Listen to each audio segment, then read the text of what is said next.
This is a land of big skies and hard choices.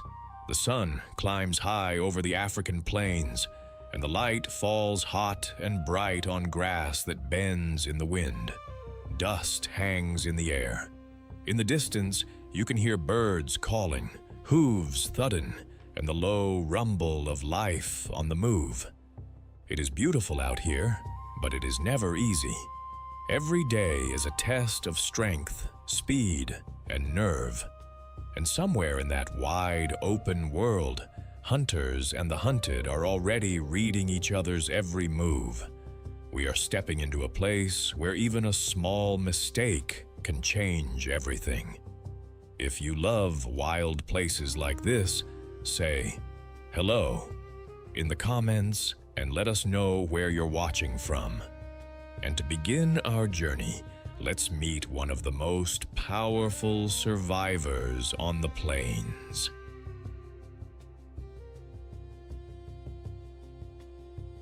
The African plains stretch out like an open sea of gold, flat and wide under a hard blue sky. Dry grass sways in the wind, and dust hangs in the air like a thin veil. The heat shimmers over the ground, and even the shadows seem to hold still. Out here, there are no walls, no hiding places for long, and every patch of shade feels precious. This is a land of constant motion, where herds move, birds circle, and predators wait with patience. Buffalo, lions, zebras, vultures, and many more all live by the same simple rule: stay alert or pay the price. The plains may look peaceful from far away, but up close, they are full of drama.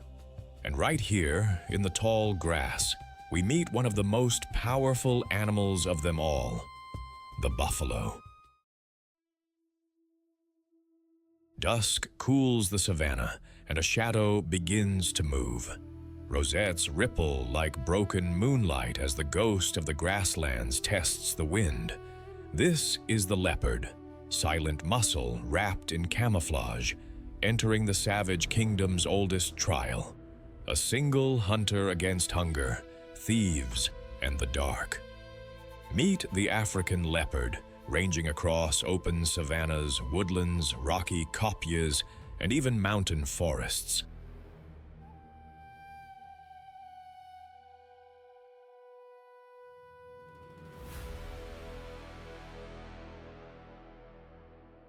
Compact yet powerful, an adult here often weighs around 130 pounds, a perfect balance of strength and agility. Where lions rule by noise and numbers, the leopard rules by silence. It survives not by being seen, but by making sure it isn't. Painted by nature in rose-shaped spots, the leopard wears a coat that breaks its outline into light and shadow, a living patchwork that disappears under acacia dapple and on granite ledges.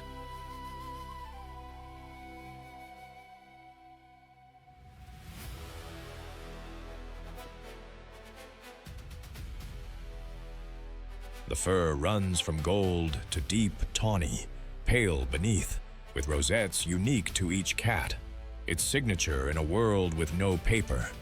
A long, counterbalancing tail writes curves through branches. Wide paws ride on thick pads that mute footsteps to whispers. The shoulders and neck are sculpted like coiled springs, built to hoist heavy prizes into the treetops. Retractable claws stay razor-ready, while a hooked dew claw works like a climbing carabiner on rough bark.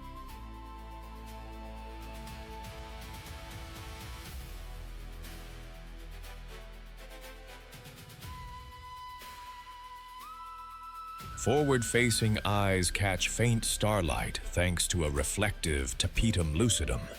The ears swivel like satellite dishes, locking onto hoofbeats in grass you'd swear was empty. Whiskers map the world in darkness, feeling the width of a gap before the body commits. Every line of this cat, low profile, flexible spine, compressed power, exists to vanish, to stalk, and to explode. The leopard's day is mostly night. It hunts by patience, letting the world make the first mistake.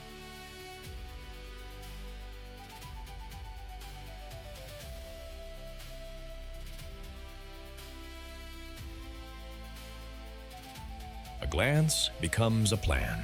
Check the wind, find cover, melt into shade, step, freeze, belly creep. When the distance drops to a heartbeat, the cat ignites. 2, maybe 3 seconds of violence, jaws to the throat or nape, and the grass goes quiet. Before hyenas even notice, the leopard cashes its paycheck.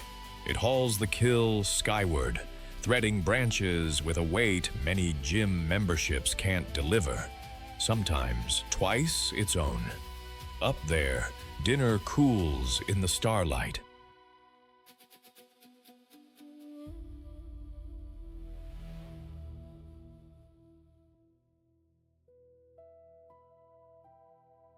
The menu is long. Impala, warthog, young zebra, guinea fowl, even fish and monkeys if the opportunity smiles. Daylight hours are for shade on a ledge, a forked branch, or deep thicket, ribs rising slow, ears on duty. Between hunts, it patrols the mental map, game trails, water, bottlenecks, refreshing scent marks on tree trunks with urine and claw scrapes. Voice is rare, but unmistakable. A rasping, sawing call that sounds like a tree being cut. Here, it says, without ever showing a face.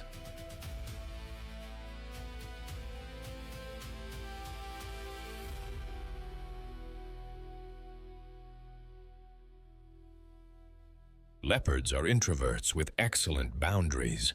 Adults live solitary lives, each holding a territory. Males typically overlap several females' ranges, but they avoid each other like professionals who know how bad office drama can get. Meetings are brief and purposeful.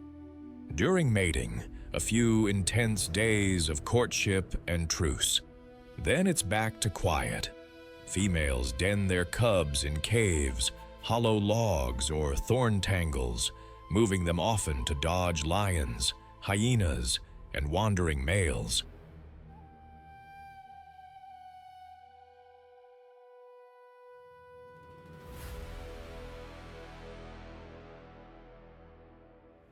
Cubs nurse and learn by play.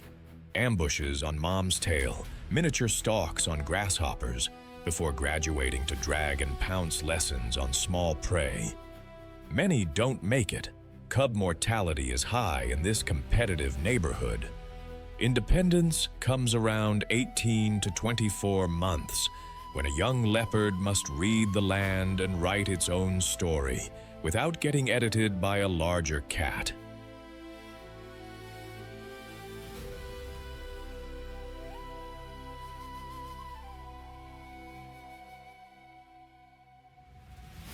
Communication remains subtle.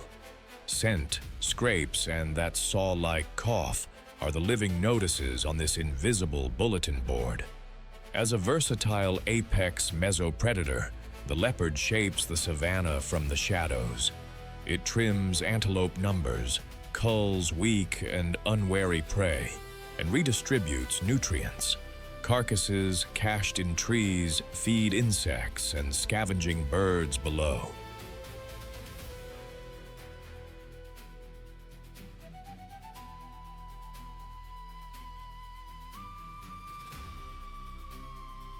By climbing while lions and hyenas mostly dominate the ground, it carves its own lane, reducing direct conflict and keeping the food web balanced. Its genius is adaptability. From humid forests to highland rocks, even skirting the edges of farms, it adjusts diet and schedule like a seasoned survivor.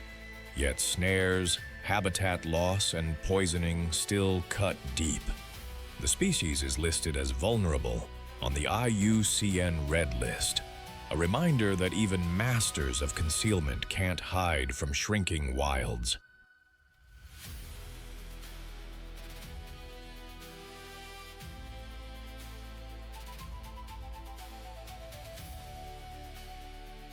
The leopard is the savage kingdom's quiet thesis, power that doesn't brag, courage that doesn't crowd. It embodies the spirit of survival, brutal in the moment that decides everything, invisible until that moment arrives.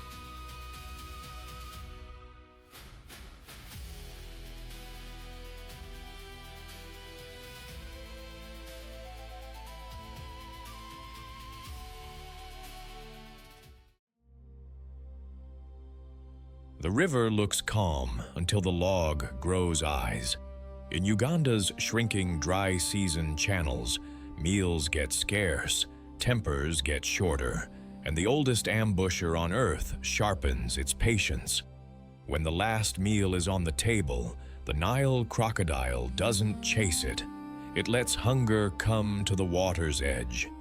This is the Nile crocodile of Uganda's rivers and lakes, from the White Nile at Murchison Falls to the Kazinga Channel in Queen Elizabeth National Park.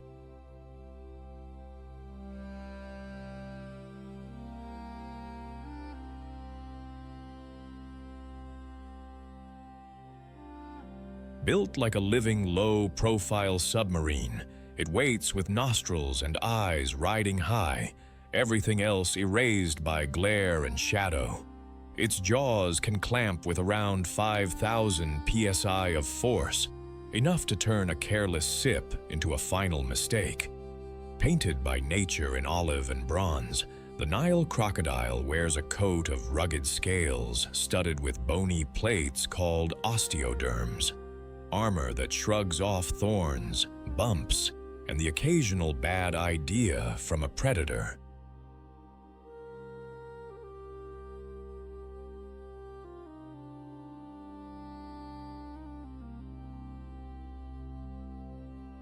A long, muscular tail supplies the horsepower, turning still water into a catapult when it needs to launch. The head is a wedge, eyes and nostrils perched on top like periscopes, so the body can remain invisible under the surface. Conical teeth grip rather than slice, and new teeth grow in to replace old ones. Nature's lifetime dental plan.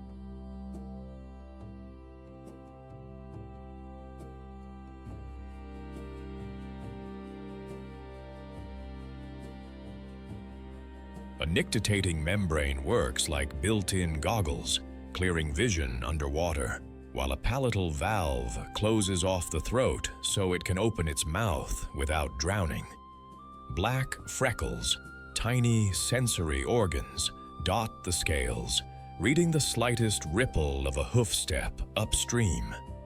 Heat is managed with sun-soaked scutes and open-mouthed gaping, a reptilian version of a radiator.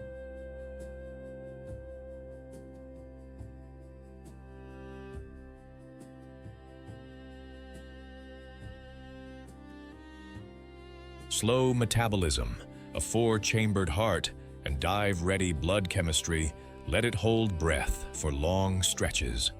Patience is not just a virtue here, it is a physiology. Speed is optional. Timing is everything. A Nile crocodile can float like a shadow for hours or even days, staking out crossing points where zebras, antelopes, or warthogs must drink. It uses banks, overhanging reeds, and afternoon glare as camouflage.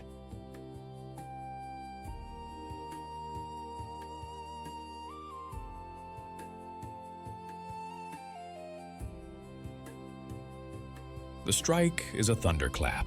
Jaws snap, a body twists, and the death roll begins, using weight and water to disorient and drown. Large prey gets wedged under a snag to soften, shared or fought over later. Smaller bites are powered down with a tilt of the head and a gulp. As the sun climbs, crocodiles bask to recharge, then melt back into channels by late afternoon and dusk.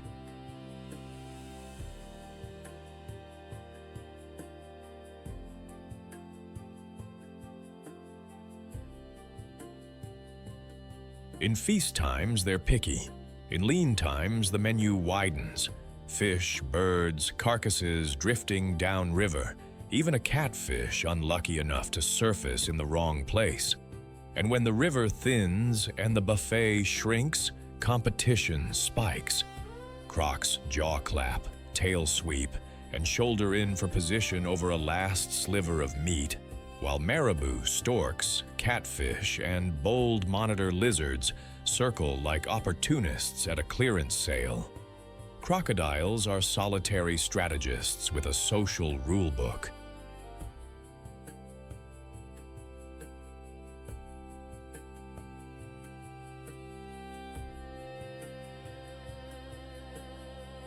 Big males own the best basking spots and first rights to carcasses.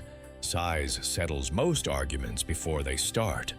Displays do the talking, deep bellows that make water shimmy, head slaps that say mine, and arched postures that measure confidence in centimeters. Truces form when the prize is big enough to share, break when it isn't.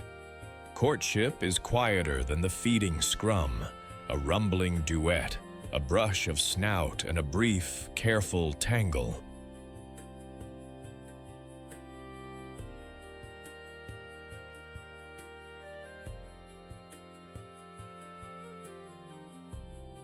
Females mound nests of sand and vegetation above floodline.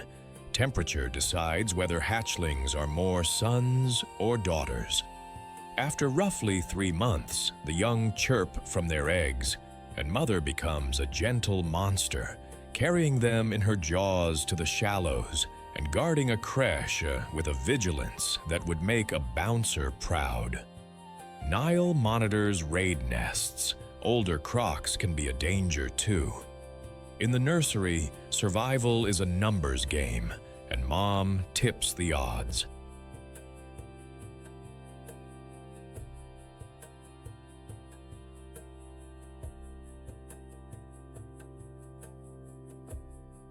As apex predators, Nile crocodiles redraw the map of behavior for anything that drinks, wades, or swims.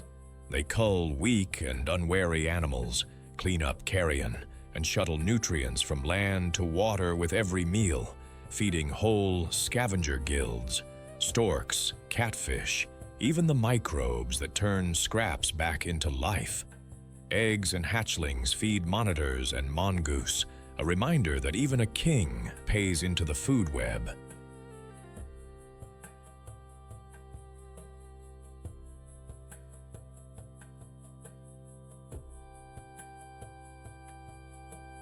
Listed as least concern, overall, they still face snaring, habitat loss, and conflict at busy fishing banks. Uganda's protected waterways and community programs keep the balance workable. Space for crocs, safety for people. In a season when the river holds only one last meal, the Nile crocodile is the patient handwriting at the bottom of nature's contract. Timing decides. It embodies the spirit of endurance, silent, relentless, and utterly at home where hunger meets water.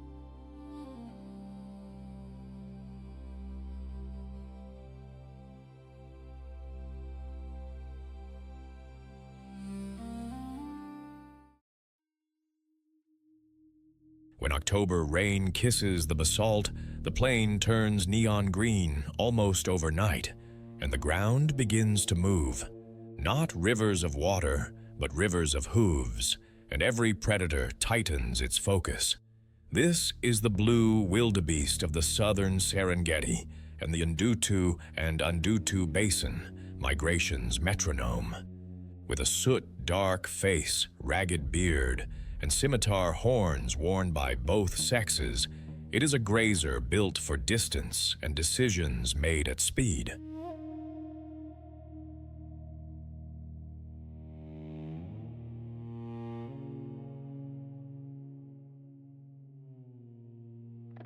Painted in steel gray with faint, smoky stripes and capped by a dark mane, the blue wildebeest looks like a storm cloud with legs. A heavy forequarter and sloping back give it that unmistakable profile. Muscle front-loaded to power sudden surges and long ground-eating trots. Both males and females carry thick, crescent horns that flare outward and curl back in, a double-purpose toolkit, jousting in the rut and presenting a serious problem to any lion that misjudges its angle.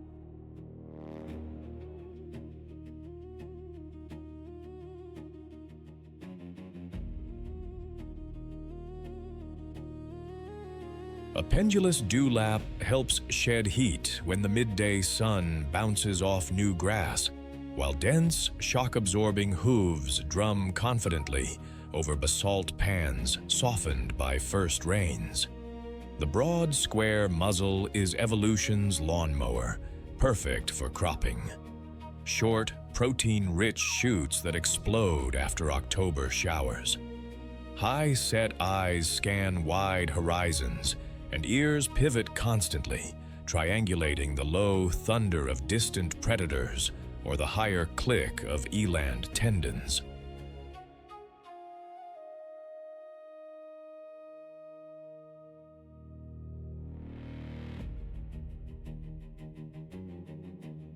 Calves hit the ground at around 19 kilograms and stand within minutes, legs spindly, but software preloaded for motion.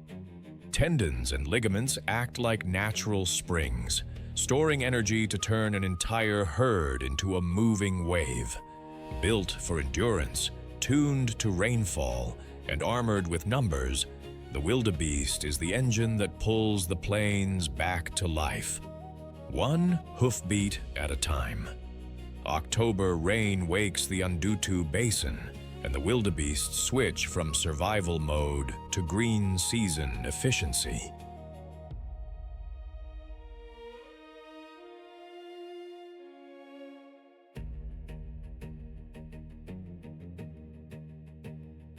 Dawn and dusk are prime feeding windows, when cool air sits low and new shoots pack the most protein. Zebras mow the taller stems first. Wildebeest follow like precision trimmers, cropping the grass to a tight carpet. By late morning, they bed down to ruminate, hooves kneading the damp basalt pans, dung seeding the next wave of growth.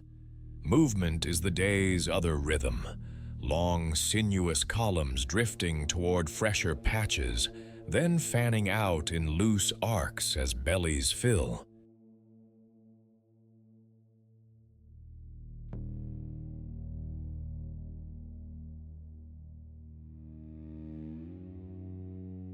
Predators read the same calendar. Lions and hyenas shadow the edges, so the herds choose open ground where ambush is harder. At the first alarm grunt, the wave breaks. Bodies surge, then settle. Individuals jink and zigzag to throw off a chase. By late December into January, the nursery opens. Calves hit the ground and stand within minutes, wobbling forward under a wall of adult legs.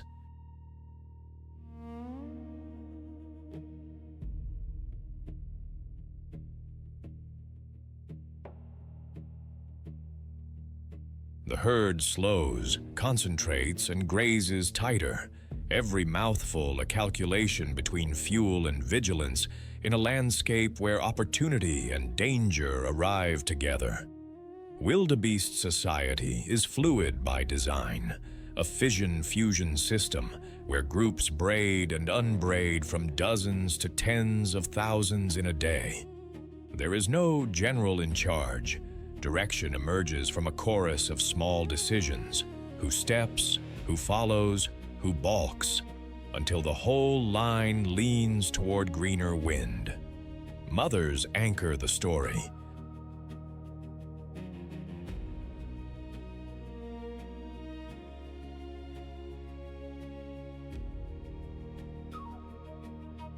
Calves are followers, bonding to a specific grunt and scent within hours. If separated, a shrill bleat cuts through the grass and the pair threads back together. During the calving weeks, cows bunch tighter, placing newborns in the safe middle, while vigilant adults take the flanks. Bulls play two roles. Outside the nursery months, especially in the rut, males stake short-lived territories along grazing routes, jousting with horn-to-horn shoves.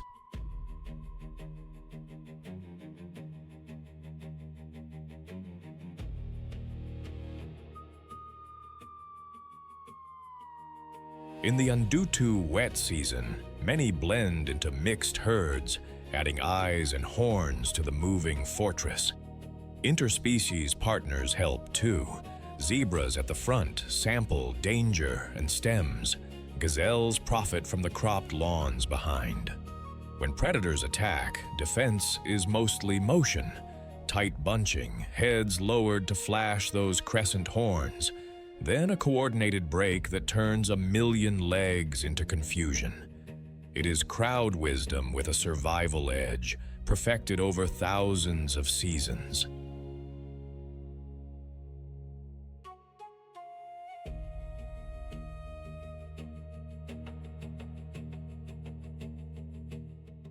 When October rain wakes the basalt around Undutu, wildebeest become the plains engineers. A living river of 1.5 million hooves aerates the soil. Their dung fertilizes it, and close grazing trims dry fuel that would otherwise feed wildfires. In step with zebras and followed by gazelles, they create grazing lawns that reboot productivity for countless species.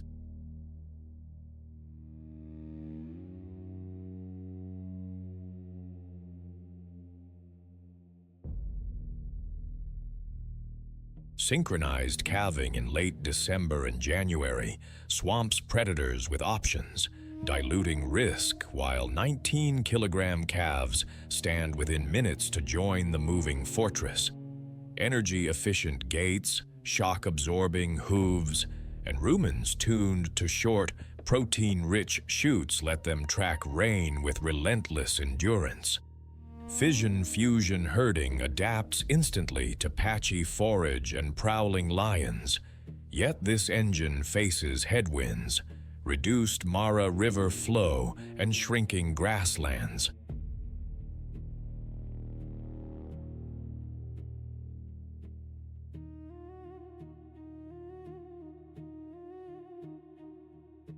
Community conservancies and watershed reforestation offer a fighting chance to keep the cycle turning.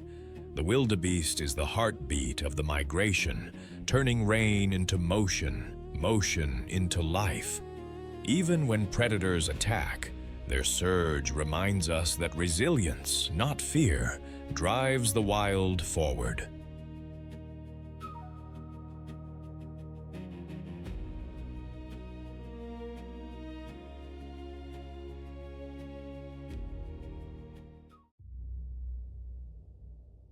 Hear that laughter that isn't laughter?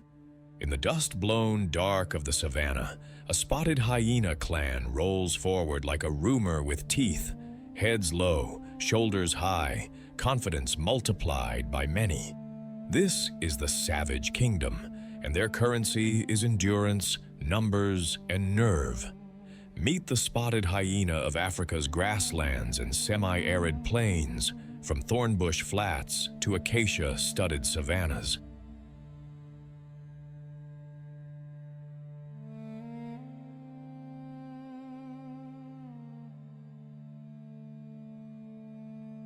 Recognized by its sloped back, dappled coat, and heavy, bone-breaking jaws, this predator is far more hunter than scavenger, especially when the clan moves as one. Painted in sandy gold and ash gray with chocolate spots, the hyena wears a coat designed to disappear into high grass at dusk. Evolution sculpted it with long, powerful forelimbs and slightly shorter hind limbs, creating that trademark downhill silhouette.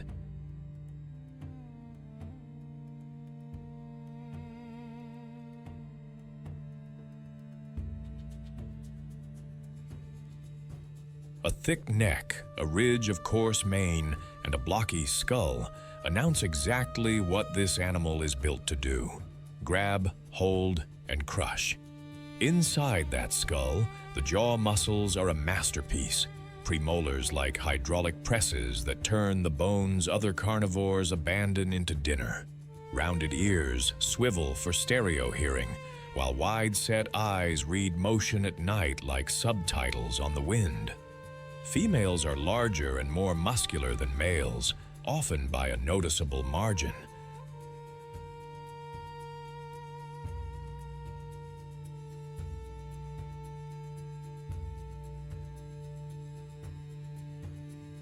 They carry an extraordinary adaptation, an elongated clitoris and fused labia that mimic male genitalia, a pseudo-penis that plays a role in their complex social world.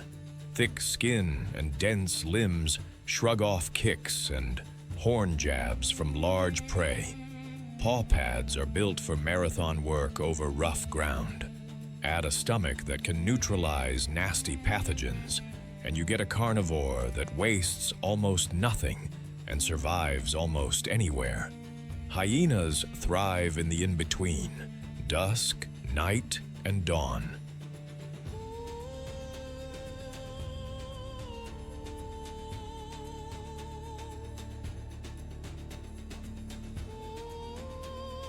They forage alone, in pairs, or as a strike team, depending on opportunity.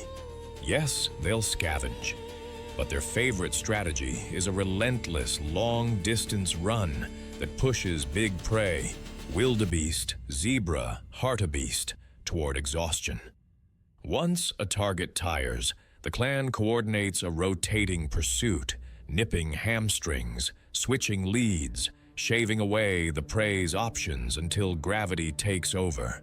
They eat quickly and completely, skin, sinew, and bone reduced to fuel in minutes.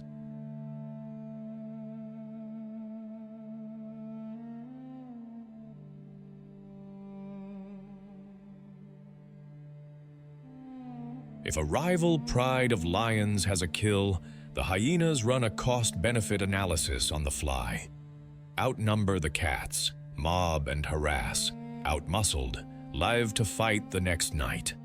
Their soundscape is famous, whoops that carry for kilometers to rally reinforcements, giggles that signal stress and excitement, low growls that mean mine, and that eerie laugh the wind loves to borrow. Scent posts paste messages across the territory, a musk-written bulletin board.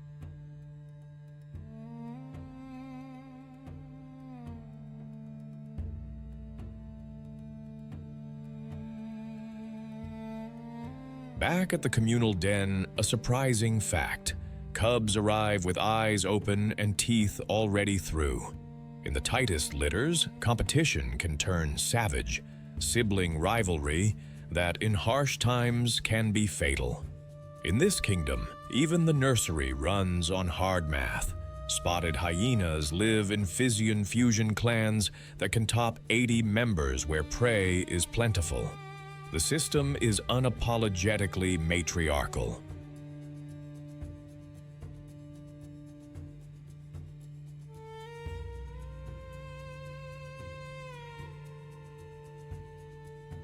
Females set the rules, inherit rank along mother-daughter lines, and dominate males, who usually migrate to other clans when they mature.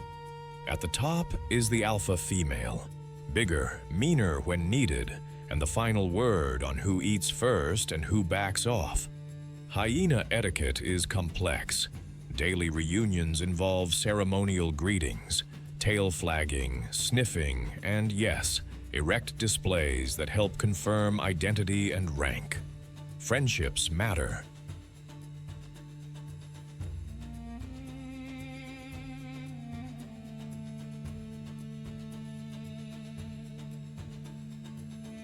High-ranking females form coalitions, and memory here is long. Allies today may save your cub tomorrow. The communal den is neutral ground where mothers park youngsters while they forage. aunties babysit, but milk is mostly a one-mother contract. Communication is non-stop, vocal, visual, and chemical, a social web as sophisticated as many primates.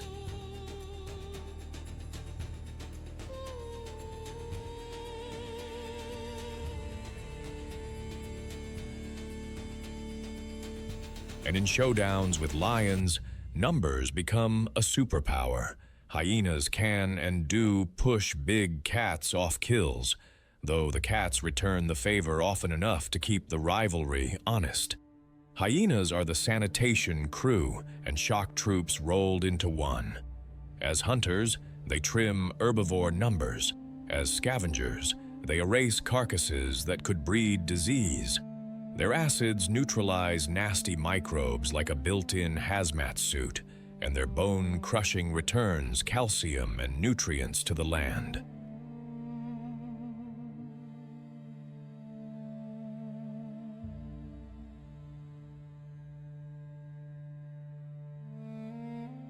Competition with lions and wild dogs shapes behavior on all sides, keeping the predator guild sharp.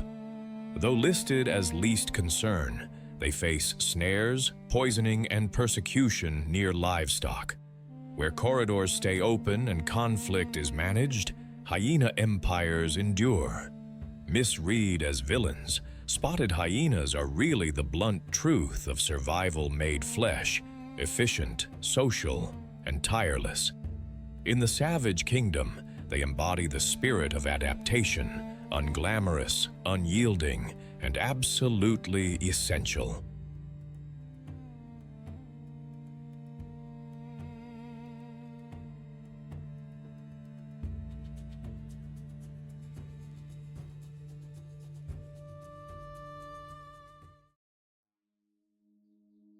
In the glare of the open savannah, a shadow slides between tall grass and heat shimmer.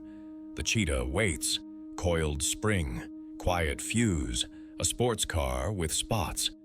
When the distance closes and the odds tip, the air itself seems to pull it forward. Meet the cheetah, the fastest land animal on Earth, carved by pressure and pared down by necessity.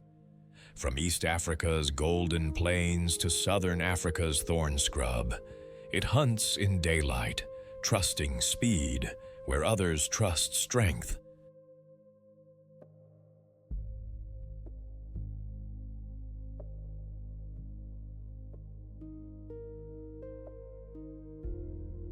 Black tear lines frame amber eyes, a natural sunshade for a predator that reads the world in motion.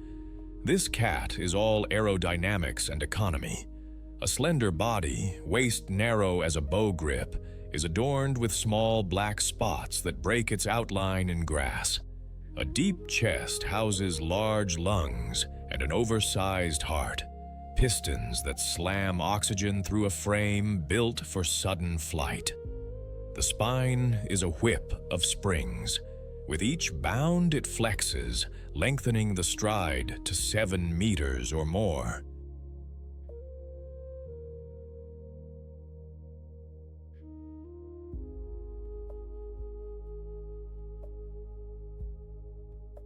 Long legs end in semi-retractable claws, more like track spikes than daggers, gripping dirt for explosive acceleration. Enlarged nasal passages gulp air. A lightweight skull with powerful jaw muscles holds on when it matters. The tail works like a rudder, flicking left or right to counter a gazelle's last-second feint. 0 to 60 miles per hour in a handful of heartbeats isn't a boast here. It's a survival strategy.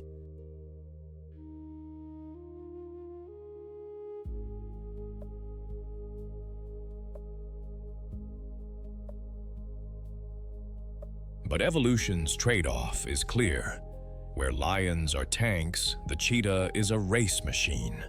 Fast, precise, and fragile if the race runs long. Hunting starts with silence.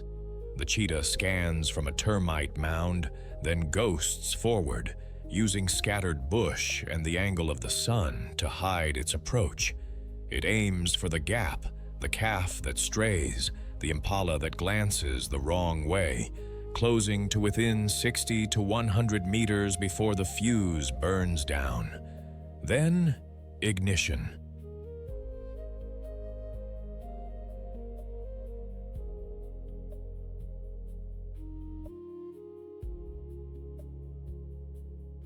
A blur of limbs, a double air step in each stride, claws biting dust. The sprint lasts seconds, not minutes. By 20 seconds, the engine runs hot. A hooked dew claw flicks at ankles to trip. A throat clamp ends the struggle. Victory is loud breathing, fast scanning, and eating now. Kleptoparasites have heard the news before the cat has swallowed. Hyenas, lions, even vultures spiraling like sirens.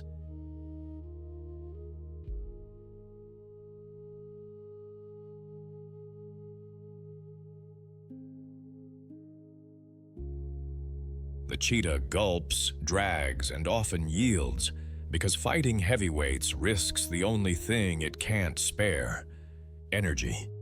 Daily life threads between dawn and dusk. Timing runs to cooler air and smaller patrols from rivals. Hunts fail more often than they succeed, and that's the math of the plains. Rest is shade, grooming grit from fur, and saving fuel for the next chance. Females walk alone until cubs arrive. Then the savannah becomes a mobile nursery.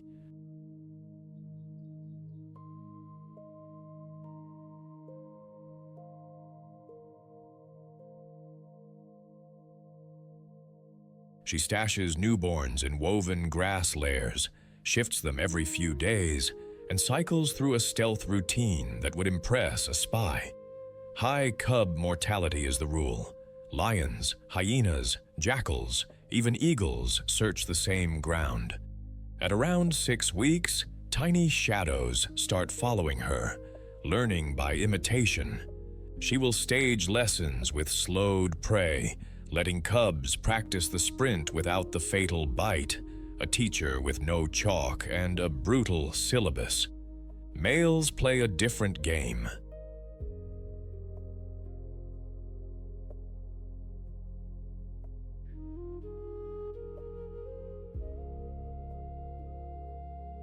Brothers often form coalitions of 2 or 3, stronger together, holding small territories around scent posts and vantage trees. They share kills, patrol boundaries, and act like a lightweight strike team in a land of heavy armor. Communication is a language of chirps, purrs, soft yips, and scent. Fights are avoided when possible because injuries bill straight to the hunger account.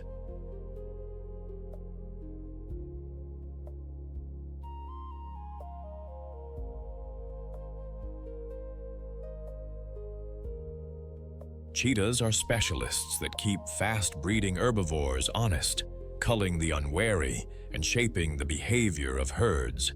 Their kills feed more than themselves, scavengers cash in, and the nutrients ripple outward. Yet specialization brings vulnerability. Habitat loss, conflict with people, and competition with larger carnivores press in from all sides. Genetic bottlenecks add another worry.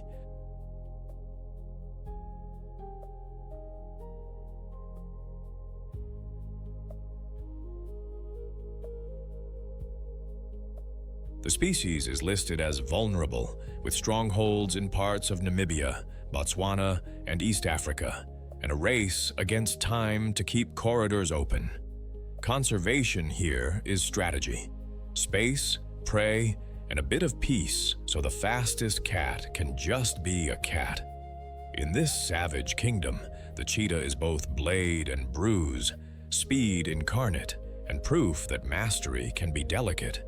It embodies the spirit of the fight for survival: win in seconds or pay in hunger.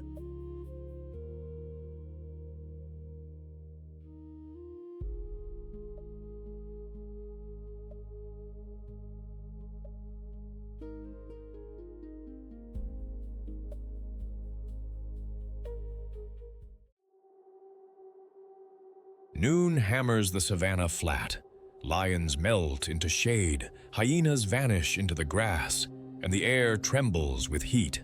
Then a black shadow moves like a continent on legs, the African elephant, calm on the outside, iron-willed within. In a kingdom ruled by hunger and thirst, this giant fights its wars without fangs of fear. Its battlefield is water, memory, and time. Meet the African elephant of the sun-scorched savannas and woodlands, the largest land mammal on Earth.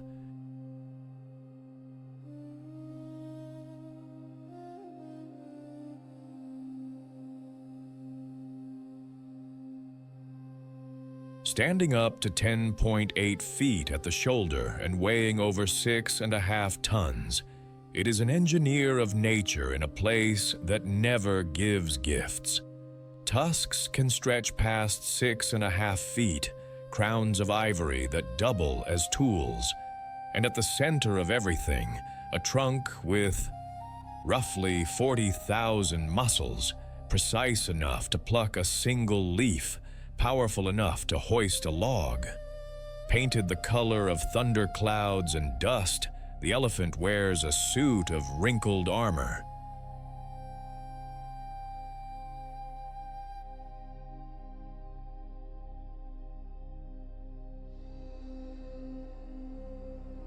Those wrinkles aren't just style.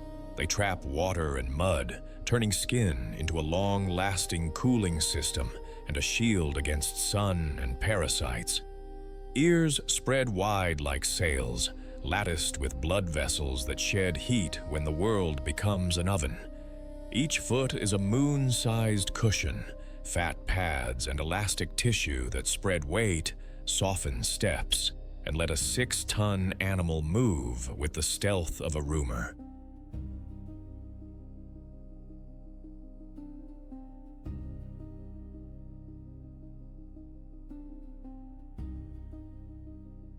Tusks curve outward like twin sabers, built for prying roots, stripping bark, and chiseling into dry riverbeds.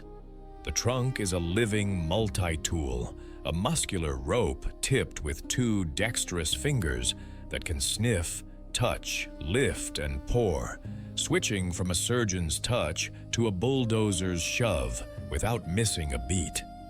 A keen sense of smell. Reads the wind like a library. Rain coming, water underground. Who passed by last night?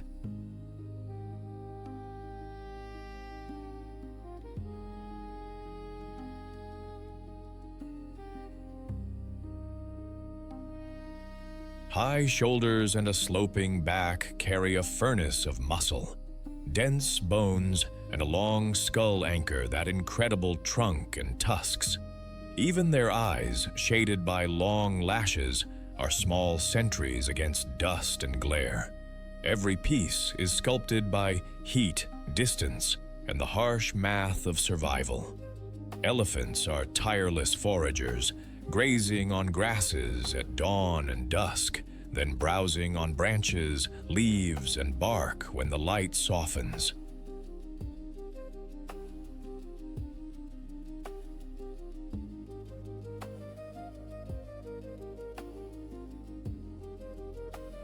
An adult can put away hundreds of pounds of vegetation a day, part lawnmower, part tree pruner, part excavator. Tusks take down saplings and tip deadwood.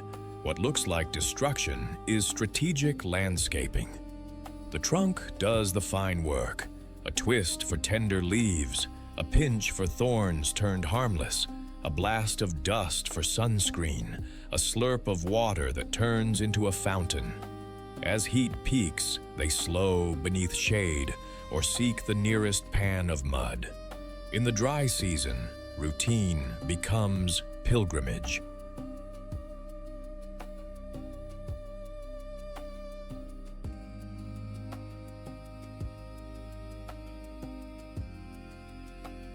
The matriarch reads the air and the ground, Then the herd walks 10, 20, 30 miles if they must, toward water hidden in sand or promised in thunder. That nose can detect rainstorms far away and the whisper of moisture beneath cracked earth. At waterholes, their presence redraws the map.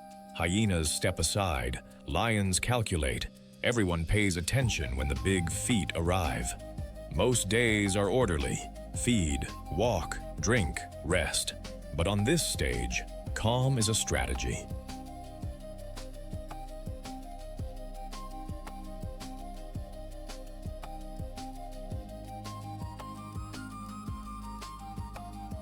When a calf stumbles or a predator gambles, those tusks stop being tools and start being verdicts. Elephants live by the wisdom of their elders. Family groups are led by a matriarch, an older female whose memory holds maps no satellite could store.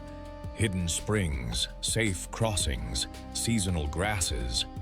Daughters, sisters, and calves travel in a loose, breathing constellation around her.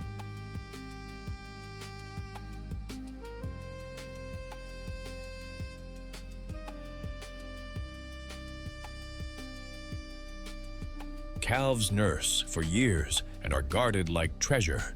Ants babysit, teenagers practice discipline, and the whole herd forms a living wall when danger presses in. Lions and hyenas rarely challenge adults, but a calf on the wrong side of the herd makes the grass twitch with risk. The response is immediate. A circle tightens, trunks raise, ears flare, and the ground begins to drum. Communication is a web of rumbles that roll below our hearing, seismic whispers that travel through earth and air.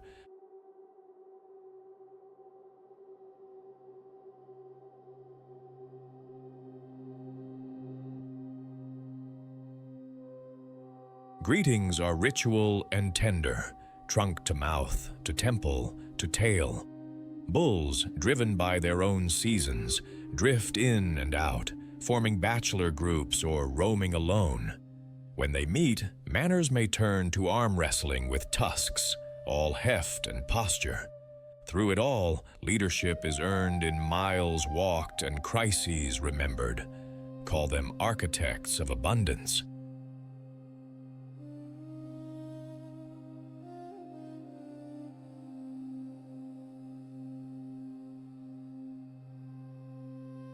By felling trees and opening thickets, elephants let sunlight flood the ground, inviting a carpet of fresh grass that feeds antelope, zebra, and buffalo.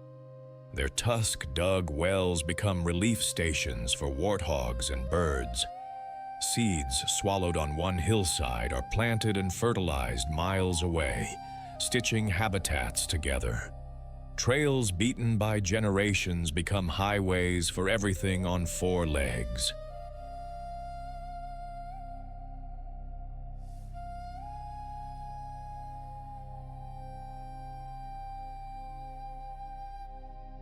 In a place where every drop counts, their ability to smell and dig water can keep entire neighborhoods alive. Egrets ride the wave, oxpeckers pick at parasites, and the whole savannah breathes easier because giants make space. In a savage kingdom where sharp teeth write many stories, the elephant reminds us that power can be patient and battles can be won with memory, muscle, and mercy. It embodies the spirit of endurance, unyielding, essential, and fiercely gentle, when gentleness is a choice.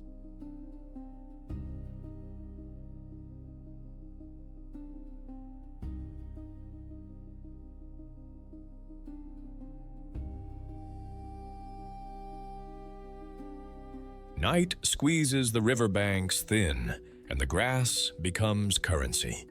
A hippopotamus heaves from the white Nile like a gray submarine, eyes shining, jaws ready for business. Before dawn shuts the buffet, every mouthful matters. This is competition for the last meal. Meet the hippopotamus of Uganda's calm rivers and lakes, massive, water-wired, and famously misunderstood.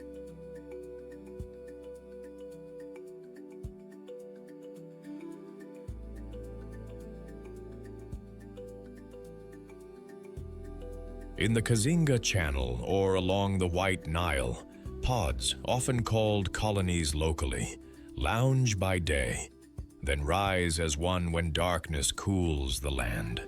It looks slow, but do not be fooled.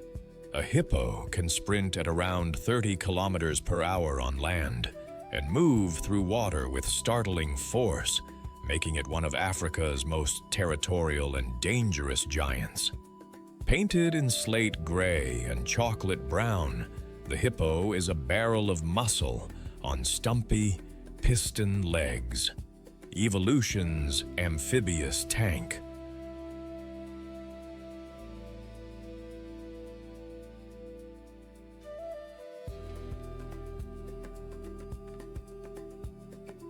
Eyes, ears, and nostrils sit high on its skull like periscopes, letting the animal stay mostly submerged while scanning the world above. The nostrils seal, the ears clamp, and that dense body walks the riverbed rather than truly swimming, a bottom gallop powered by heavy bones that act like ballast.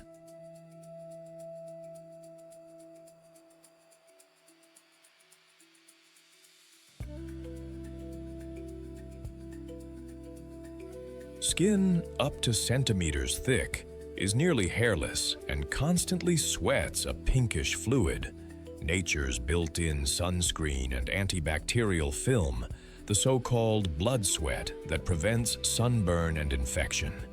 And then there is the mouth, a 150-degree hinge armed with chiseling incisors and saber-long canines, the famous tusks, capable of carving through reeds, rivals, or any mistake that gets too close.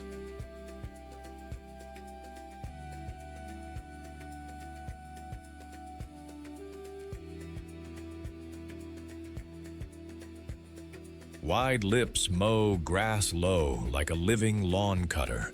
A stout tail flicks like a paintbrush when marking territory.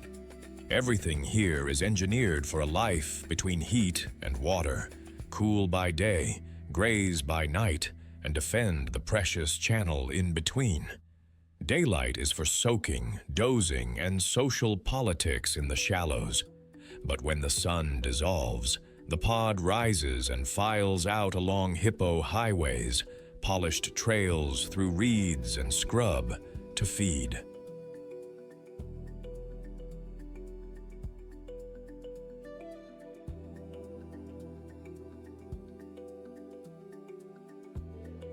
A healthy adult can crop up to 40 kilograms of grass in a single night, mostly short, tender blades.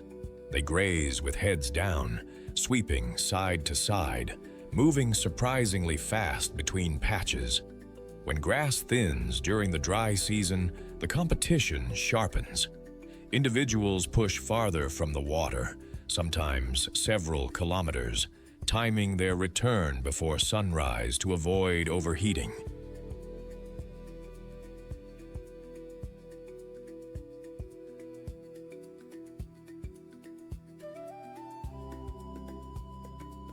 That last meal before dawn turns tense, shoulders bump, ears flick, and a wide-mouthed yawn blooms in the half-light, a warning display that says, "This patch is mine."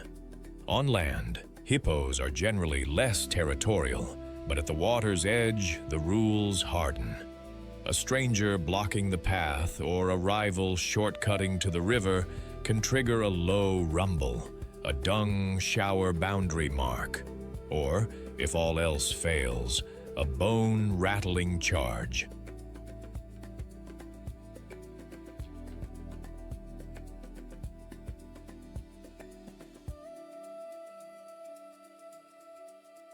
Calm one moment, explosive the next, because in hippo math, Full belly plus safe water equals survival.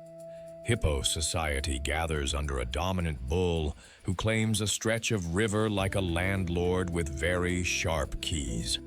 Females and their calves form the core, with subadult males orbiting the edges, reading the room carefully. Most disputes are solved with theater, gaping, grunting, and side-by-side sizing, because real fights are costly and leave scars you can count from a boat.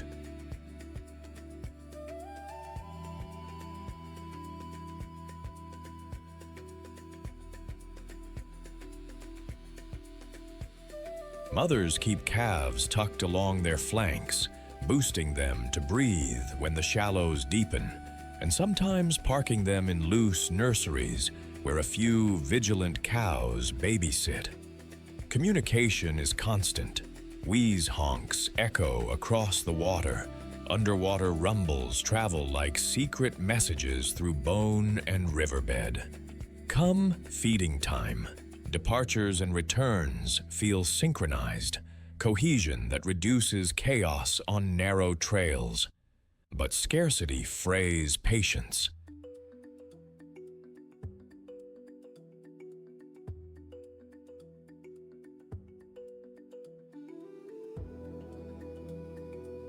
In drought, resting spots shrink and bulls police access like gatekeepers. That last mouthful of sweet grass can spark a domino of shoves and splashes when everyone tries to beat the dawn. Hippos are nutrient engines. Their nightly grazing and daily dung ferries move fertilizing pulses from land to water, feeding algae, insects, and ultimately fish, a nutrient conveyor that supports entire food webs. Hippo paths shape wetlands. Their wallows carve micro-habitats for birds and amphibians.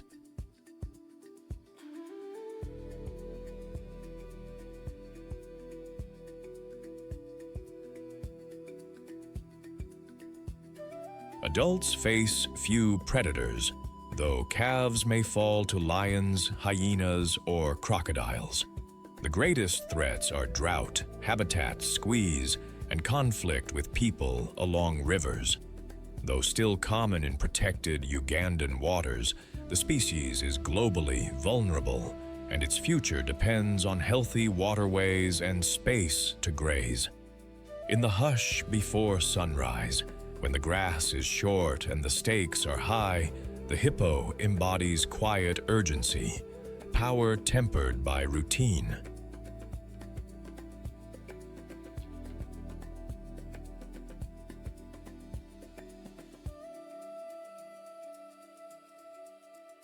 It is a symbol of how survival in the wild can be decided not by a chase, but by who wins the last bite.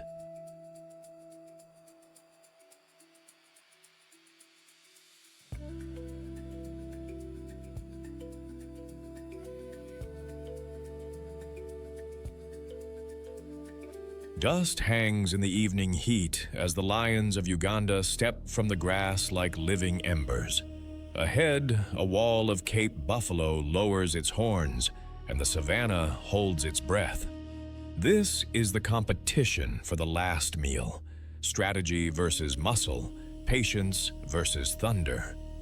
We're with the African lion, Panthera leo, across Uganda's open plains, places like Murchison and Kadipo, where grass waves, nerves fray, and decisions decide who eats.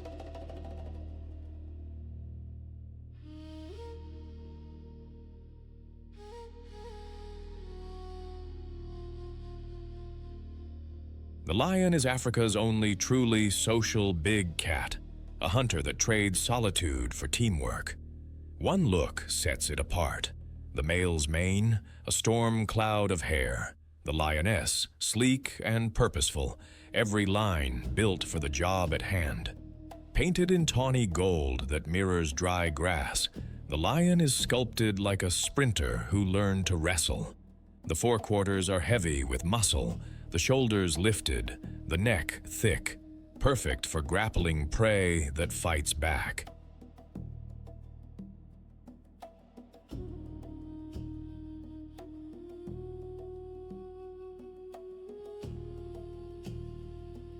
padded paws move like whispers. Retractable claws stay needle-sharp until the moment they hook into hide. A dew claw on the forepaw works like a grappling hook during takedowns. The male's mane is more than a crown, thick hair that blunts horn thrusts and advertises strength. Darker manes often signal maturity and resilience. Eyes burn amber in daylight, then bloom with night vision after dusk, thanks to a reflective tapetum lucidum. It's like carrying a built-in moonlight amplifier.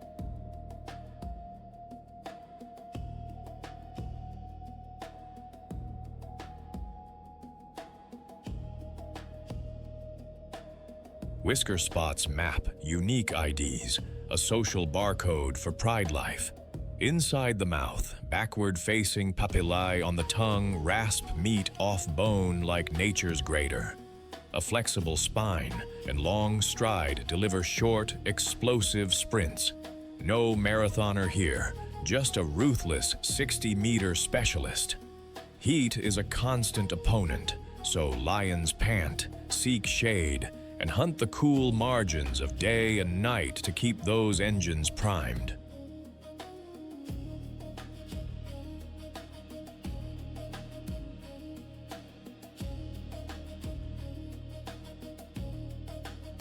Lions are crepuscular by design. The world between sunset and starlight is their office. When buffalo are the target, the pride reads wind and terrain like a playbook. Lionesses spread in a crescent, some to flank, one to trigger the chase, another to cut off the exit. They aim to separate a calf, a tired cow, or a bull that has strayed, because one wrong step against the full herd can be disaster.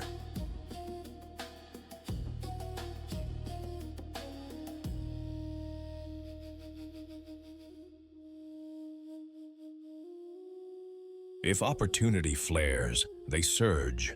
Forelimbs latch, bodies pile on, and a lioness clamps the muzzle or nose to suffocate, while others anchor the hindquarters. But the battlefield bites back. Buffalo wheel into a living fortress, calves inside, horns out. A countercharge can toss a full-grown lion skyward, all roar and dust. When a kill lands, a second competition begins. Hyenas test the edges, vultures spiral down like impatient umbrellas, and even jackals scout for scraps.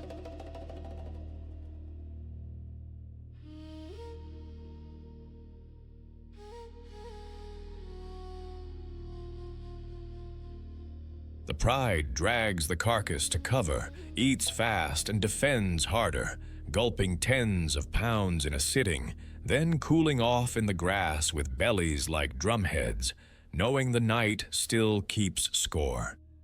A pride is family with a job description. Lionesses are the core, sisters, mothers, daughters who hunt together and raise cubs in creches. Males, often in coalitions of 2 to 4 brothers, hold the territory and act as bouncers at the buffet, defending kills from hyenas and rival lions.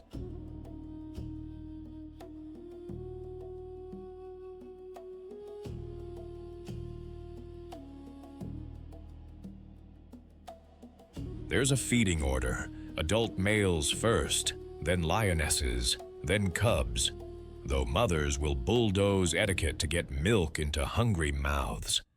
Communication hums through the pride, head rubs that swap scent, chirps and grunts that keep formation, and roars that roll across miles, staking a claim without lifting a paw.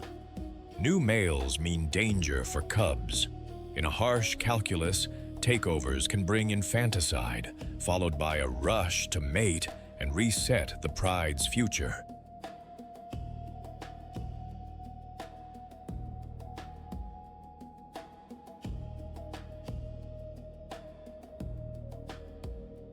Through it all, cooperation is currency, and a well-oiled pride can pull off the kind of buffalo takedown that solo cats only dream about. Lions are regulators, shaping where herds graze and which animals thrive. By targeting the weak, the sick, and the unlucky, they trim populations and keep disease in check. Their kills power an entire after-party of scavengers, hyenas, vultures, beetles, and the soil itself.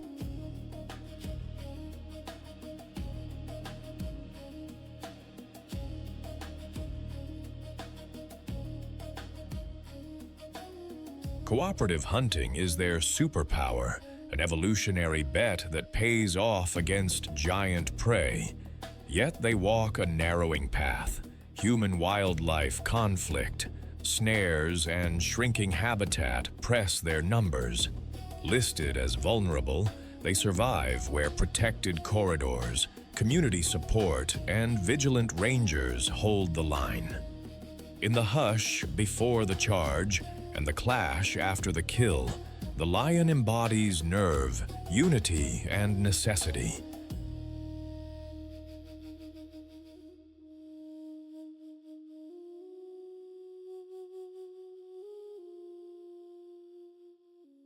It's a living reminder that in the wild, the last meal is never guaranteed, and that's exactly what keeps the savannah alive.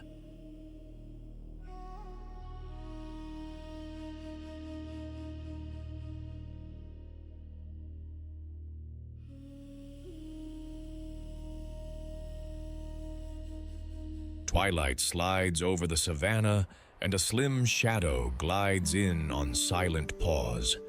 Ears up like twin satellite dishes, the black-backed jackal listens to the ground as much as the air. Where lions make headlines, this fox-sized hustler writes the footnotes that keep the story honest. In a world of fangs and dust, agility is a survival strategy. Meet the black-backed jackal of eastern and southern Africa, a discreet but relentless opportunist weighing around 17 to 22 pounds.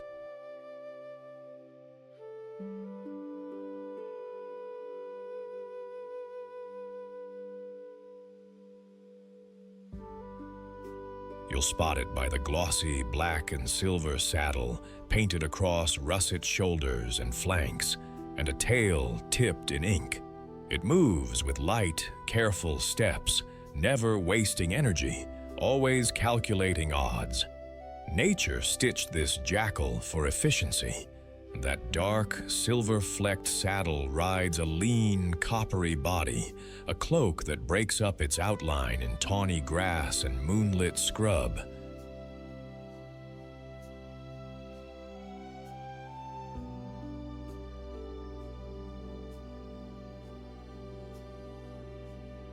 The face is needle-fine, the muzzle narrow, built for precise work, nipping rodents, prying at shells, stripping morsels from bone. Large, triangular ears crown the head, radar at the ready. They pivot independently, scanning for the tick-tick of beetles or the tiny scrapes of a burrowing mouse.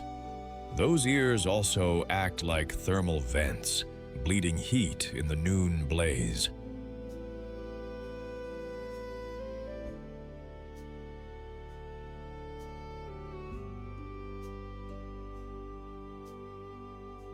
Long legs lift the body above seed heads and prickles, and the paws are tough, sure-footed, happy over sand, stubble, or the packed earth of game trails.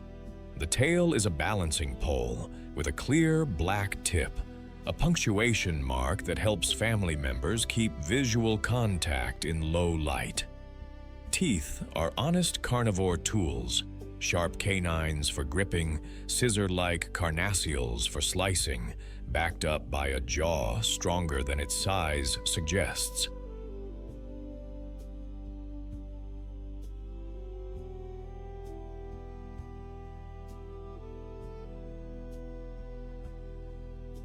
The coat is coarse but practical, easy to maintain, slow to snag, a color palette matched to dust and dusk. Put together, the jackal is evolution's economy model, durable, low consumption, surprisingly fast off the line when it needs to be. Jackals live by a simple rule: take what the land offers, and don't be shy about seconds.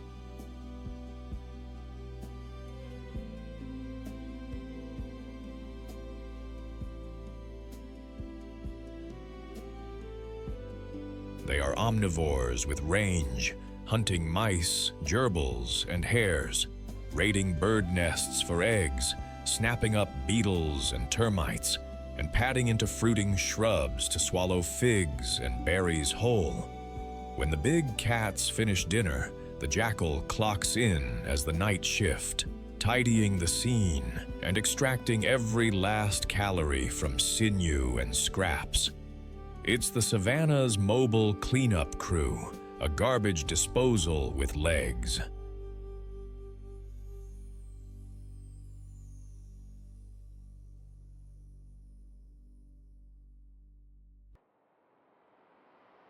Activity peaks in the cool hours, dawn's first blue and evening's last gold. But jackals are flexible.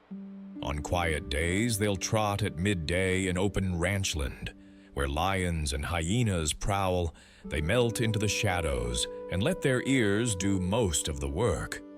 The hunting style is part patience, part pounce, an unhurried trot, ears swiveling, a sudden freeze, then a springing leap that brings teeth and paws down together.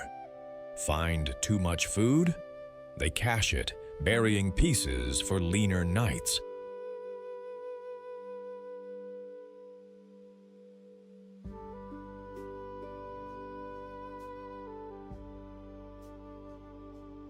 Voice matters here too.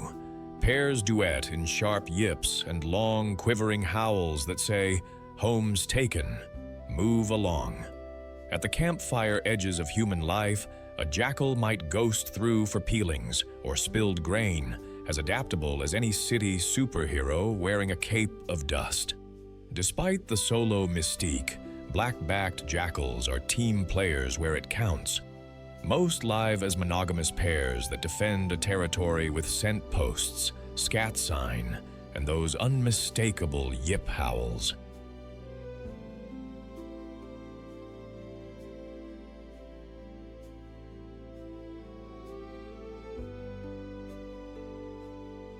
Older sons or daughters often stick around as helpers, babysitting at the den, bringing back food, and learning the family trade before they claim their own patch. It's a small, efficient workforce with a clear job description. Keep pups safe, keep rivals honest, and keep the pantry stocked. Dens are usually borrowed real estate. Old aardvark holes smartly renovated with fresh entrances and escape tunnels.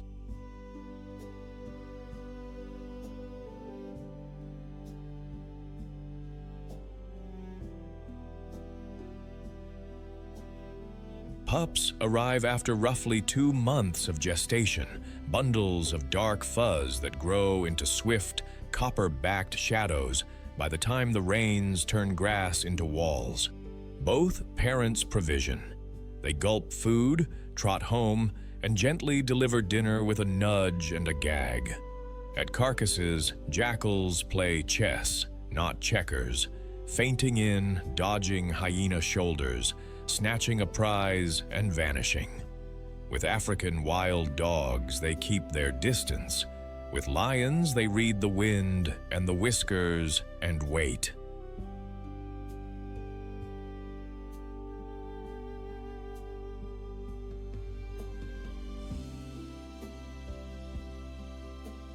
Survival here is equal parts courage and tact. Call the jackal what it is, a keystone opportunist. By hunting small mammals, it keeps rodent booms in check.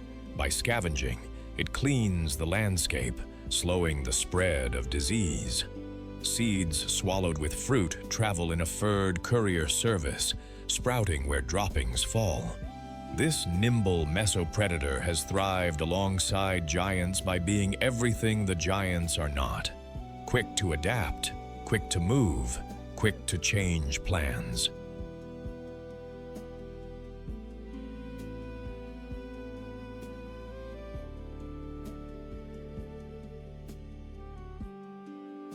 Listed as least concern, it still runs gauntlets of snares, persecution, and diseases like rabies. Even so, community coexistence and healthy predator guilds make room for the jackal's necessary work. In a savage kingdom, not every warrior roars. The black-backed jackal is a reminder that survival favors the quick, the clever, and the quietly relentless.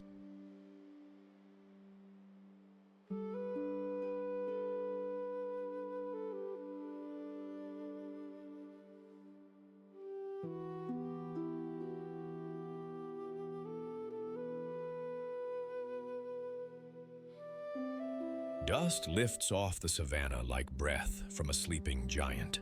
Then the thunder starts, the hooves of Cape buffalo rolling like distant drums under a copper sky.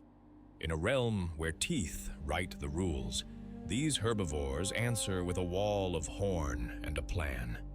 Meet the Cape buffalo, Synchorus Kaffir, the heavyweight grazer of Africa's floodplains, woodlands, and open savannas. Bulls can tip the scales near 2,000 pounds, all muscle and momentum.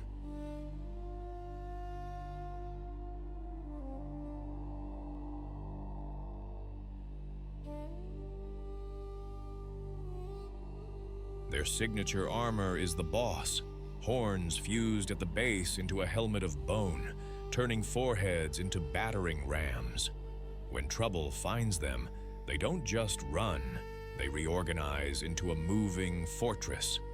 Painted in shadow black to charcoal brown, the Cape buffalo is sculpted for pushing back.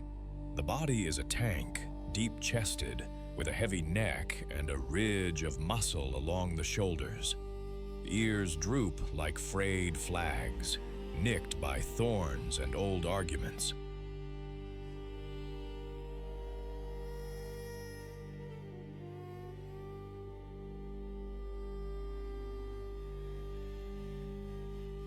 The horns sweep outward and curl inward, meeting at the boss, a thick, knuckled shield that takes the hit so the brain doesn't. Older bulls wear broader, battle-scarred bosses. Cows carry slimmer arcs, elegant but still formidable. Sparse hair sheds heat, thick skin, and a subcutaneous fat layer, blunt bites and brush. Splayed hooves act like natural snowshoes on mud-soaked floodplains, spreading weight so a half-ton body doesn't sink.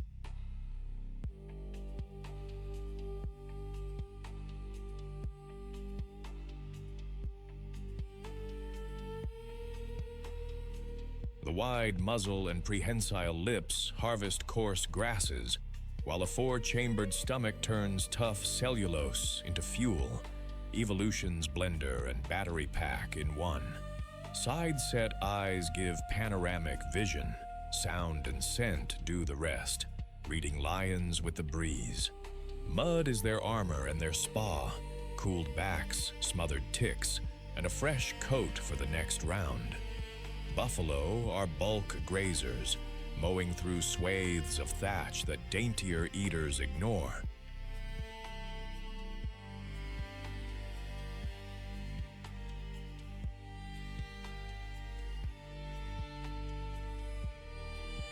They follow the rain lines, mapping green up across the landscape, and drink often.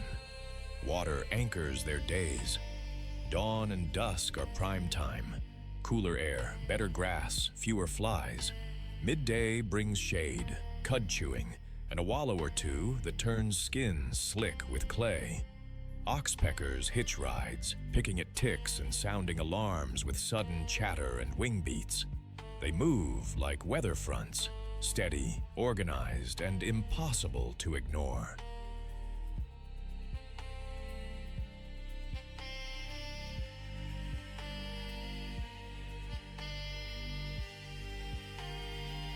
Trails groove into the earth, highways of hooves that other animals borrow. When danger approaches, the mood flips from graze to guard in seconds. Calves slide inward, mothers close ranks, and the big bulls drift to the edge where the horizon matters most. If a lion tests the line, the answer can arrive at 34 miles per hour with a horn-led opinion. Yes, a buffalo can toss a lion clean off its feet. Sometimes the hunter becomes the cautionary tale. Still, not every day is a duel.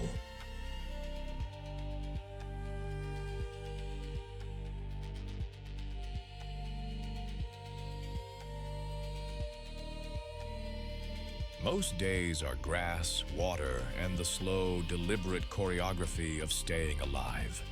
This is community with a code.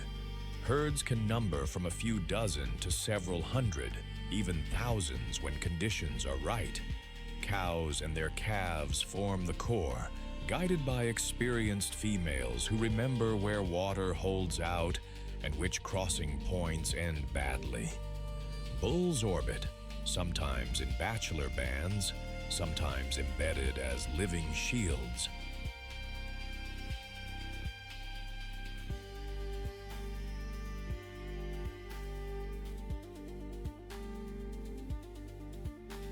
Older bulls, the so-called Daga boys, mudmen, may peel off into small, grumpy clubs near waterholes. They're legends for a reason. Hierarchy among males is settled horn to horn, boss to boss, shoving matches and scything head tosses that test strength without spilling life. Calving follows the reins. Newborns are up on wobbly stilts within minutes, tucked into creches watched by multiple mothers.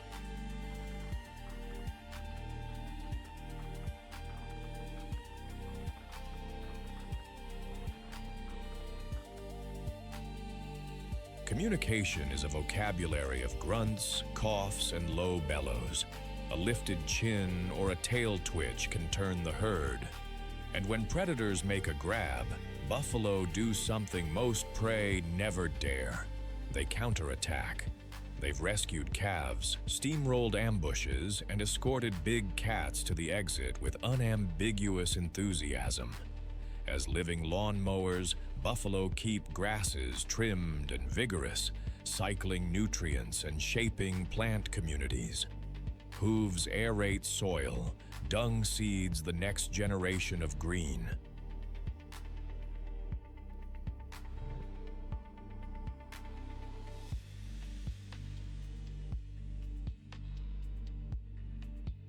Their wallows become rain traps and miniature wetlands, nursery pools for frogs and dragonflies. Oxpeckers and cattle egrets trail them for food and warnings, a mobile ecosystem on the move. They're also a cornerstone of the predator economy, feeding lions and crocodiles when fortune flips. Officially listed as least concern, buffalo still face habitat loss, fences that break migration routes, and diseases like bovine tuberculosis.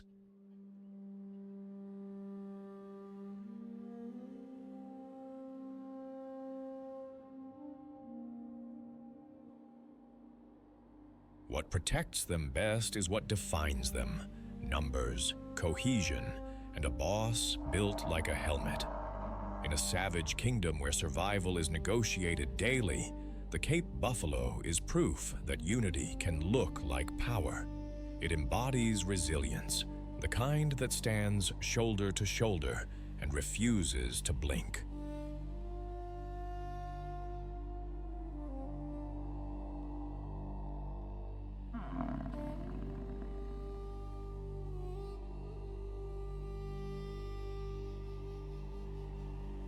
Heat shimmers over the grass, and a living tank rolls out of the haze.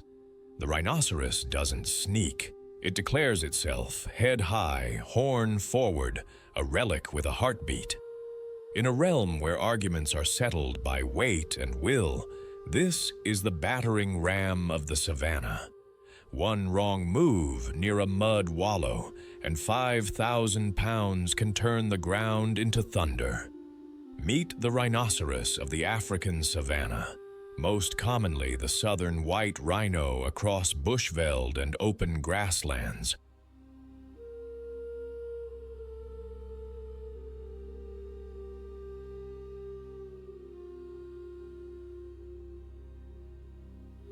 Thick-skinned and thick-set, it looks invulnerable, a survivor cut from the bedrock of ancient time.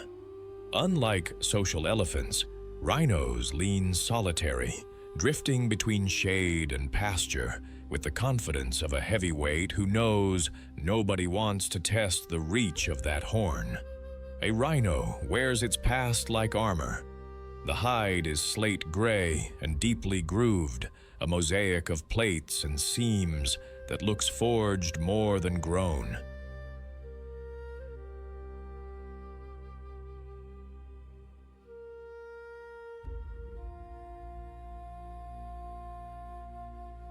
Up close, you see the details.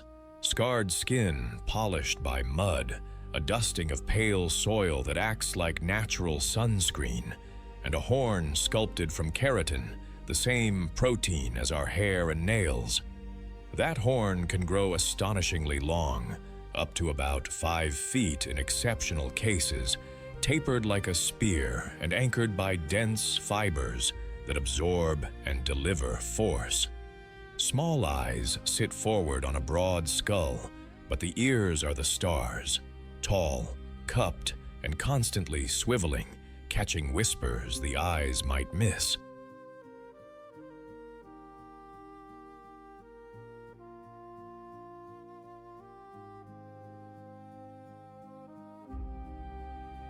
The square, wide mouth tells you its profession: grazer. A white rhino's broad lips skim lawns of short grass like a living mower, while heavy, splayed toes spread its weight across soft ground. Everything here is function. The barrel chest holds lungs that feed sudden power. The neck is a pulley system of muscle, raising and driving that horn. In a world of tooth and claw, the rhino chose a different path: armor, leverage, and a terrible, undeniable shove. Despite the bulk, this giant runs.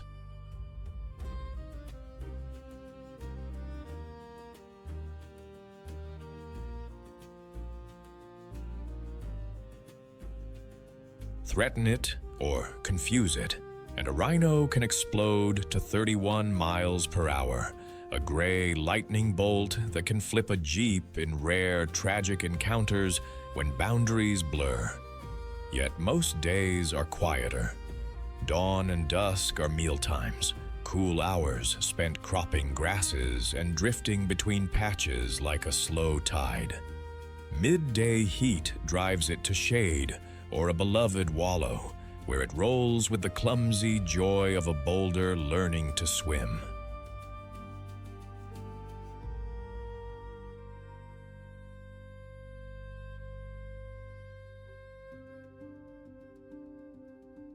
That mud suit is multi-tool and miracle.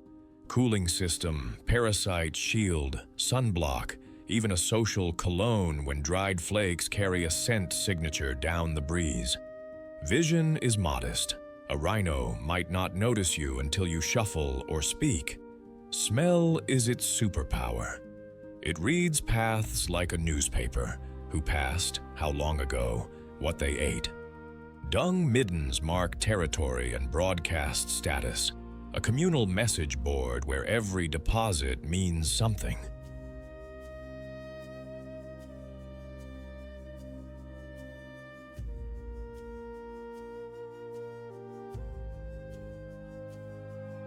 Males scrape, spray, and patrol. Females trace safer routes with calves tucked behind. Most charges are warnings, a harsh punctuation designed to teach distance. But in the savage kingdom, survive first, apologize later is a valid life plan. Rhinos are not hermits so much as introverts. Bulls maintain territories that may overlap with a dominance range. Disputes are ritual before they are war. Posturing, horn displays, parallel walking.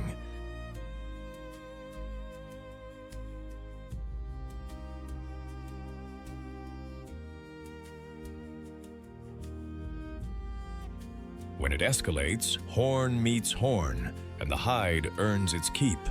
Cows are more tolerant, sometimes forming loose crashes, especially around rich grazing or reliable water. Motherhood is fierce and tender.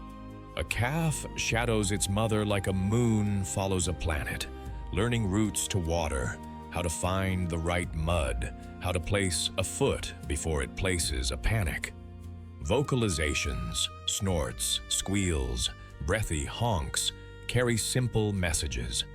Stay close, move now, back off.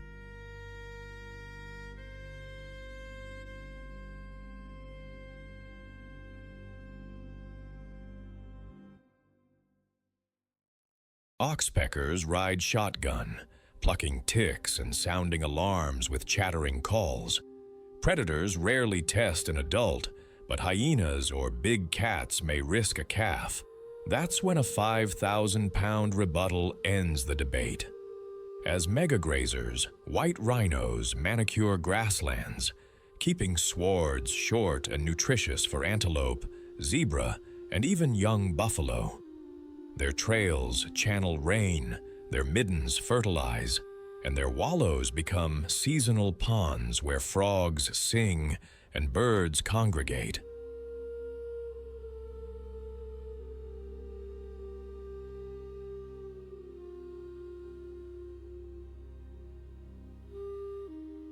They are engineers as much as icons.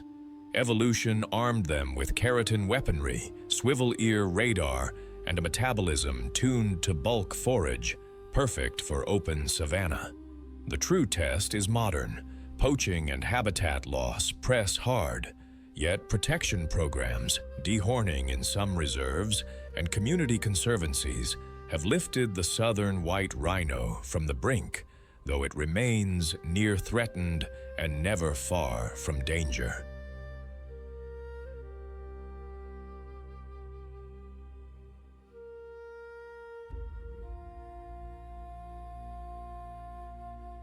In a land where survival writes the rules in dust and hoofprints, the rhinoceros is both fortress and flame, ancient, stubborn, and astonishingly alive.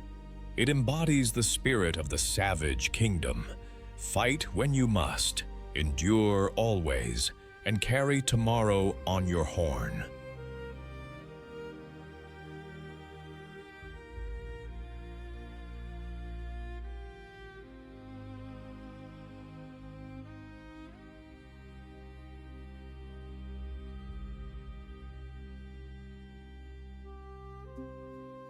The tallest shadow on the savannah also throws the deadliest kick. When predators attack, this watchtower turns into a wrecking crane with hooves. Meet the Maasai giraffe, Giraffa camelopardalis tippleskirchi, of the Serengeti Maasai Mara and wider Kenyan plains. Unlike migrants that chase rain, giraffes hold their ground, claiming the best vantage points over acacia country.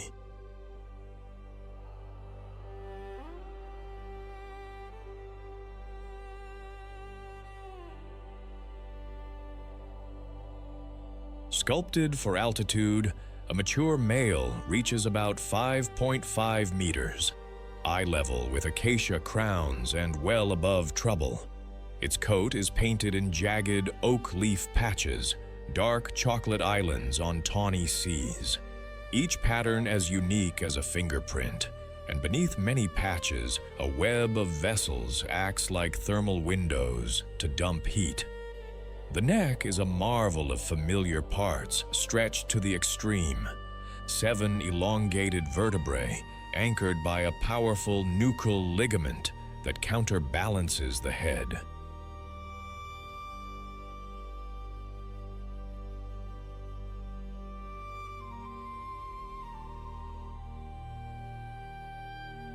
Up close, the toolkit is all thorn-proof finesse. A prehensile, bluish-black tongue nearly 45 centimeters long and a rubbery upper lip pluck leaves between spines, while thick saliva and tough mouth lining shrug off acacia barbs.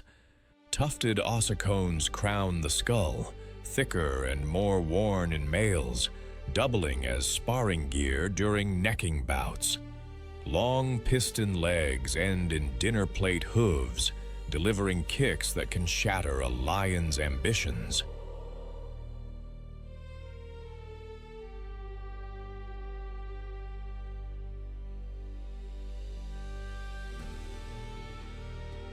Inside, an 11-kilogram heart and high blood pressure feed that altitude. Valves and a sponge-like rete at the brain tame the rush when the head drops to drink. Eyes high, lashes long, ears keen, the whole frame is a lookout wrapped in camouflage. Unlike the great migrant herds, Maasai giraffes stay put and work the neighborhood, browsing their favorite acacias like regulars at a cafe with a perfect view.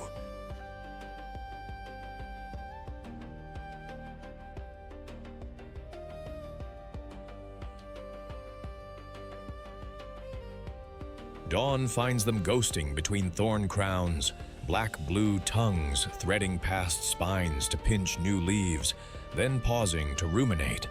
Cud rising, jaws cycling under the dapple of Vachelia and Commiphora. Their signature walk is a slow, sailing pace, both legs on one side, then the other, made for covering ground without drama. Heat climbs, and they manage it with shade, pale patches that vent warmth and strategic idleness.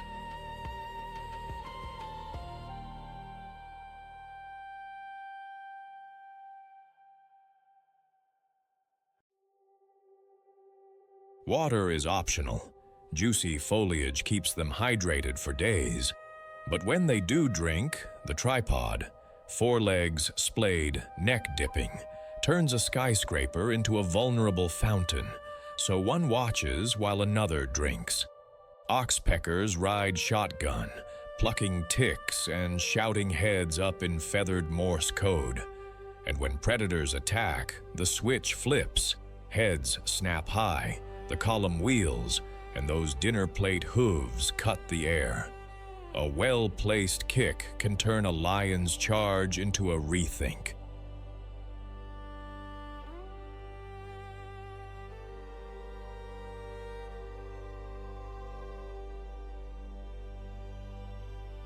Giraffe society is fission-fusion.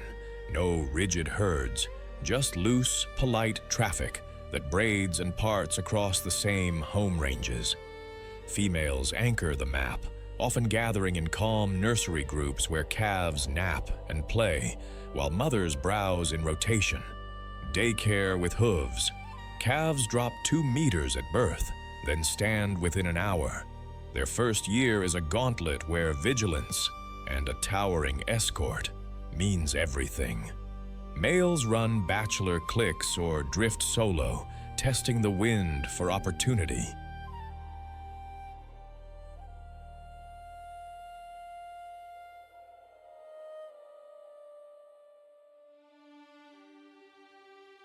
Courtship starts with a flamin' taste test of a female's urine. If timing is right, he courts. If not, he keeps walking. Rank is decided neck to neck. Low-intensity sparring looks like slow dance, but real contests swing skulls like wrecking balls, ossicones thudding ribs until one yields.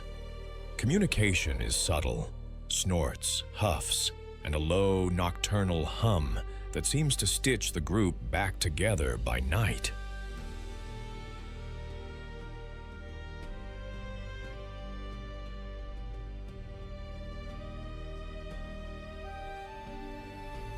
When predators attack, adults pivot to put height between danger and the young, a living palisade that says, "You want them, you come through me."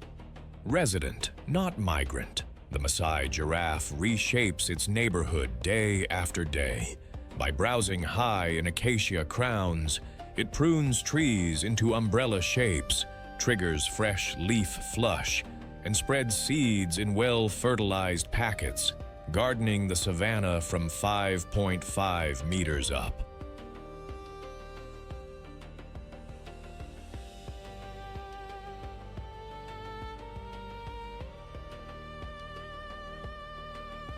Those tall necks double as early warning towers. A raised head and stare can ripple alarm through zebras, gazelles, and ostriches nearby. Calves feed lions and hyenas, while vigilant adults can end an ambush with a single bone-breaking kick, predator and prey dynamics balanced on long legs. Adaptations seal the deal.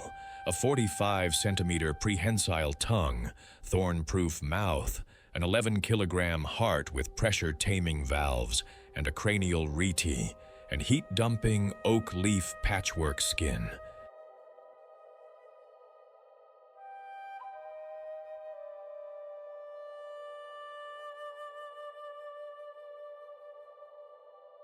In Kenya, only about 35,000 to 45,000 remain, roughly 7,100 in the Masai Mara, down nearly 50% in recent decades from deforestation, human-wildlife conflict, poaching, and infrastructure. The Masai giraffe is now listed as endangered, pushing conservation corridors and community protection from nice to have to non-negotiable. When predators attack, the giraffe becomes a living citadel, silent, towering, and suddenly unstoppable.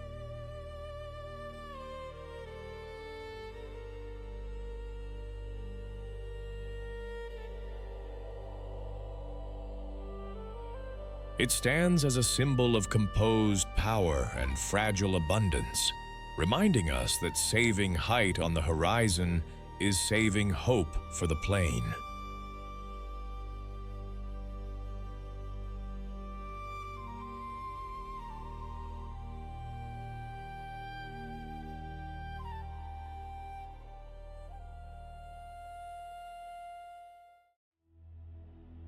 The sun is dropping now, and the river glows like a strip of cold steel under the evening light. On the far bank, a herd of Thompson's gazelles hesitates at the water's edge.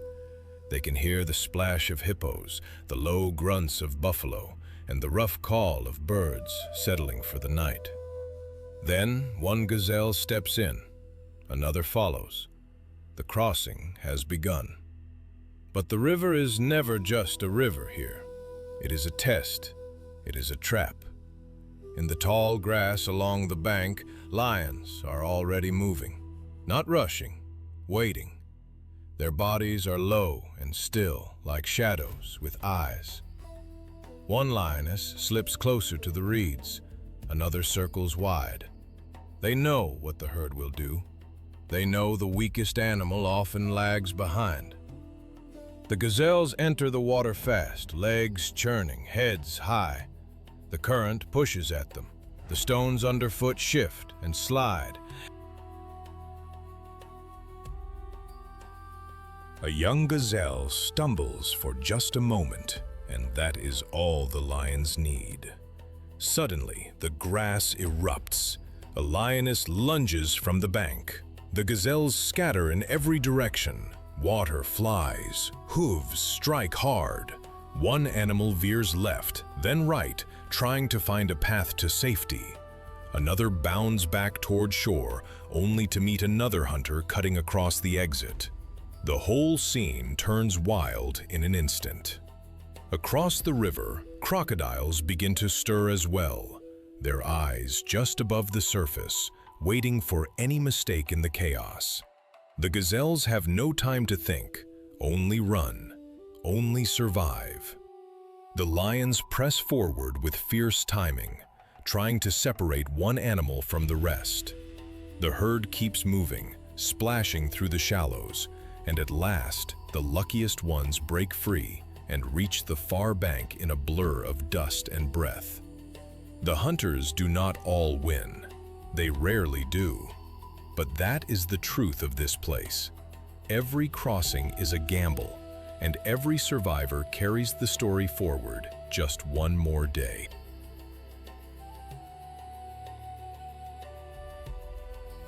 We have traveled across open plains, through river bends, dusty woodlands, and quiet patches of grass where life is always moving, always watching. We have seen how every animal here is connected. The buffalo that keeps its herd tight, the lion that waits with patient eyes, the elephant that shapes the land, the giraffe, zebra, vulture, leopard, hyena, and all the rest, each playing a part in this great wild story. It is a world of danger, yes, but also of family, memory, and hard-earned survival. And that is what makes it so deeply beautiful. In the end, these animals remind us that nature is not far away. It is a living system, full of links we can still protect. The more we care for wild places, the more chances these creatures have to keep doing what they have done for ages. If you enjoyed this journey, please like, subscribe, share this video, and leave a comment about your favorite animal from the plains. Until next time, may the wild always stay with you, just a little, in your heart.